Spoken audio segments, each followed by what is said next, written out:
Assalamualaikum warahmatullahi wabarakatuh. Sobat Jazirah Ilmu yang dimuliakan Allah, semoga kita selalu dalam keadaan sehat walafiat. Amin ya rabbal alamin.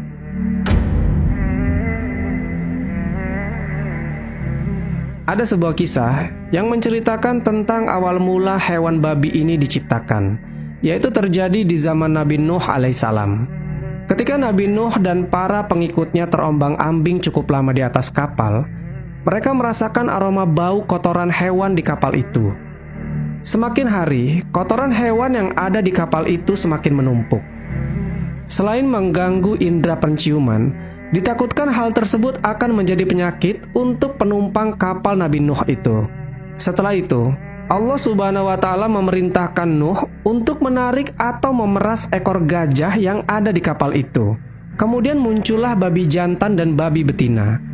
Kedua babi itu kemudian memakan kotoran yang menumpuk di kapal itu, hingga kapal itu bersih dan terbebas dari bau tak sedap. Babi tersebut kemudian bersin, dan dari bersin babi itu keluarlah hewan tikus jantan dan betina. Lalu, tikus itu dengan cepat berkembang biak dan mulai menggigit bagian-bagian kapal yang terbuat dari kayu itu. Nah, karena takut kapal mereka rusak dan tenggelam, akhirnya Nabi Nuh mengerahkan kawanan kucing untuk memangsa tikus-tikus itu. Sampai pada akhirnya, hingga saat ini tikus dan kucing bermusuhan. Entah benar atau tidaknya kisah ini, tapi segala sesuatu yang diciptakan Allah Subhanahu wa Ta'ala pasti ada sebab dan berakhir dengan sebuah akibat.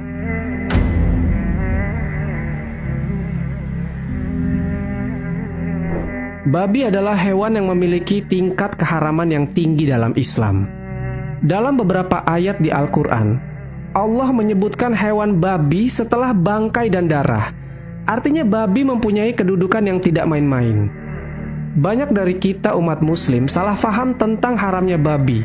Kebanyakan dari mereka yang ditanya kenapa babi itu haram, karena babi itu mengandung cacing pita, sehingga tidak sehat jika dikonsumsi manusia. Tahukah teman-teman, bahwa jika alasannya hanya karena cacing pita, maka perlu teman-teman ketahui bahwa cacing pita sebenarnya tidak hanya ada dalam babi, tapi juga ada dalam sapi. Meskipun berbeda jenisnya, tapi keduanya sama-sama merusak kesehatan manusia. Jadi bukan itu intinya. Itu hanya satu dari sekian banyak alasan haramnya babi. Pernahkah teman-teman lihat bahwa sebenarnya babi jenis apapun tidak memiliki leher? Entah itu babi ternak ataupun babi hutan. Semuanya tidak ada leher, jadi badannya langsung nyambung dengan kepalanya. Dan ini sangat berbeda dengan hewan mamalia berkaki 4 yang lain, seperti sapi, kambing, ataupun kerbau. Semuanya punya leher kecuali babi. Hal ini membuat kita berpikir bahwa babi itu memang diciptakan bukan untuk dimakan oleh manusia. Karena jika kita ingin makan daging, maka hewannya harus disembelih di bagian leher. Sementara babi tidak ada lehernya. Dan jangan-jangan Allah Subhanahu wa Ta'ala sengaja hilangkan lehernya karena biar nggak dimakan manusia. Ini sebenarnya logika sederhana untuk mereka yang berakal. Para ilmuwan telah menemukan fakta bahwa babi adalah hewan dengan segala keburukan ada padanya. Setidaknya ada 3 keburukan babi yang bisa dikatakan bahwa binatang ini sebagai makhluk terburuk di bumi. Yang pertama, seperti yang telah kita ketahui, bahwa babi mengandung penyakit berbahaya bagi tubuh manusia. Cacing pita itu hanya sebagian kecil dari penyakit yang dibawa oleh babi. Cacing pita yang ada pada babi itu berbeda dengan cacing pita pada hewan yang lain. Cacing pita ini tidak akan mati meskipun dimasak pada suhu mendidih. Ini perkara yang serius. Sementara bakteri dan virus, biasanya jika dipanaskan dalam suhu tinggi pasti dia akan mati. Tapi, cacing pita ini mungkin adalah suatu kutukan nyata yang ada dalam babi. Bisa dibayangkan teman-teman, jika kita makan daging babi, belum mati saja tubuh kita akan dipenuhi cacing-cacing yang menjijikan. Selain itu, daging babi ini teman-teman, adalah daging yang tidak akan steril meskipun sudah dicuci bersih dengan cara apapun. Hal itu disebabkan karena kantong penyimpanan kencing babi ini sering bocor dan merembes bercampur dengan darah. Lalu darah itu mengalir ke seluruh tubuh babi. Jadi bagaimana bisa kita membersihkan kencing babi yang telah menyatu dengan darah? Yang kedua, babi adalah makhluk paling jorok dan paling rakus di muka bumi ini. Babi sangat suka tidur di atas kotoran yang dicampur dengan air kencingnya sendiri. Ini membuat tubuh babi bahkan tidak layak disentuh oleh manusia. Babi juga terbiasa makan makanan yang jorok seperti kotoran, sampah, dan cacing-cacing tanah. Dan bahkan, saking rakusnya babi ini, biasanya dia akan memakan kotorannya sendiri. Lalu jika masih tidak puas karena rakusnya, maka dia akan memuntahkan isi perutnya lalu dimakan lagi. Perkara yang terakhir yaitu yang ketiga, babi mempunyai sifat paling buruk di muka bumi.